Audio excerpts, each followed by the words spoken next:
L'erreur de l'Occident et de la mentalité moderne est d'avoir cru que son indépendance vis-à-vis des traditions, ainsi que le développement indéfini de son confort, était une marque indéniable de sa supériorité sur l'Orient et sur la tradition.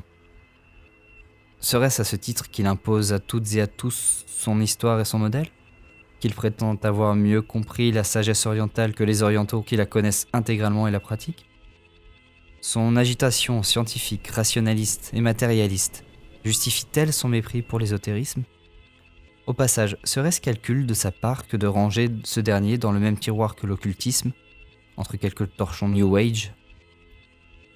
Plus ou moins discrètement, plus ou moins consciemment, la modernité et ses agents mettent tout en œuvre pour, où qu'elle soit, quelle qu'elle soit, mener sur son chemin de croix la tradition, qui renferme dans son symbolisme, comme dans l'arche, une science sacrée qui mène à la paix. Ils travestissent les principes fondamentaux de cette tradition pour les corrompre, afin d'asseoir leur absence de principe, leur action dissolvante, subversive, foncièrement chaotique, sur les vestiges mêmes de cette tradition qu'ils ont tenté de vider de son essence. Soyons clairs, le pronostic vital de l'Occident est engagé, et c'est la modernité qui l'a tué.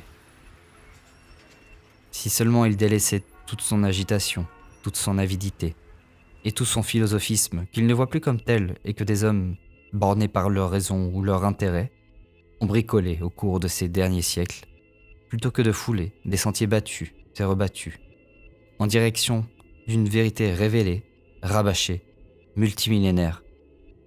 Il comprendrait alors pourquoi on l'appelle vérité, pourquoi elle fut révélée, rabâchée, pourquoi elle est multimillénaire.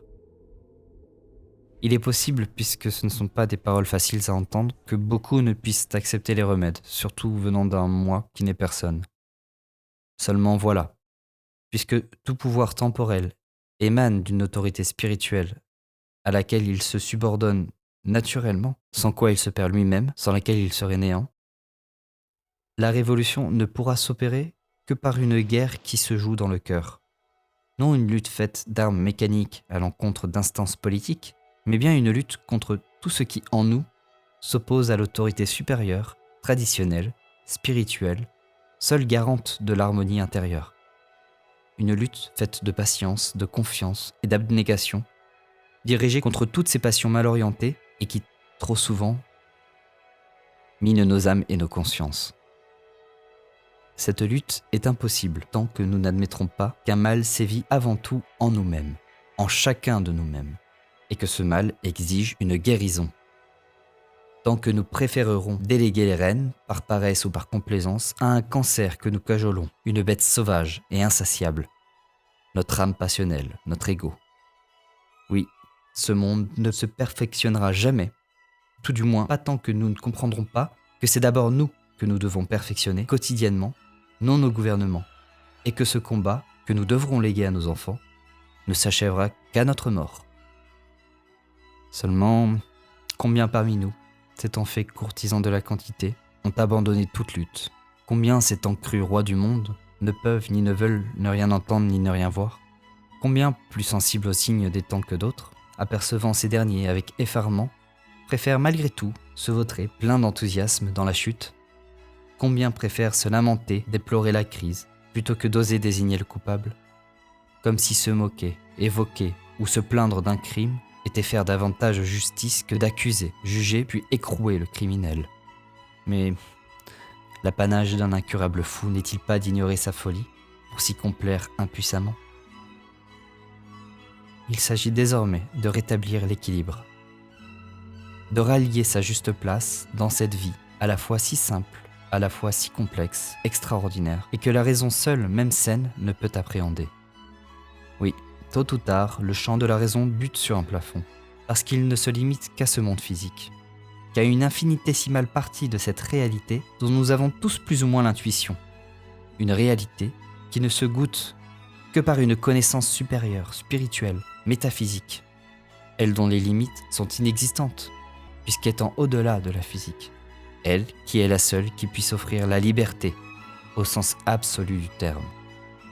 Une solution est ainsi offerte aux êtres sincères.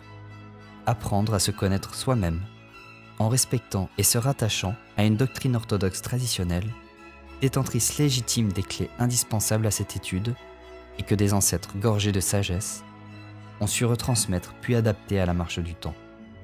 Puis en son sein, frapper aux portes d'une organisation initiatique régulière, afin de pactiser auprès d'un maître véritable, dont la charge est sur terre, comme au ciel, de guider sûrement celui qui est qualifié vers le but suprême de toute âme, l'union dans l'amour et la vérité, vers l'amour éternel, dans l'éternelle vérité.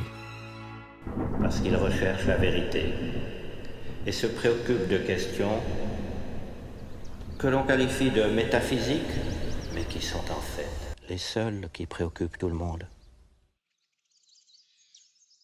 La ilaha illallah.